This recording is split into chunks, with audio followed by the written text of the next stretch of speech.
Welcome to my channel ten teller news. আজকে আমরা আলোচনা করব ইংল্যান্ডের দল নিয়ে। তারা তাদের 15 জনের দল ঘোষণা করে ফেলেছে। প্রত্যেকটি দেশই তার মোটামুটি যে দল ঘোষণা করেছে তার মধ্যে সব থেকে স্ট্রং টিম লাগছে ইংল্যান্ডের দল।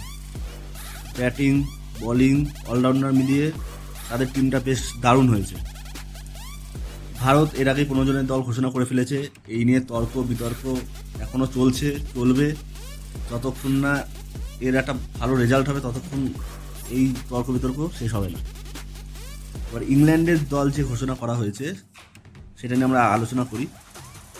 ক্যাপ্টেন হচ্ছে জস বাটলার, ভাইস ক্যাপ্টেন হচ্ছে মঈন আলী, টিমে রয়েছে Philip Salt, Will Jack, Jonny Bairstow, Ben Duckett, Harry Brook, Livingstone, Sam Curran, Chris Jordan, Tom Hartley, Adil Rashid, Jofra Archer, Mark Wood আর ট্রফলে।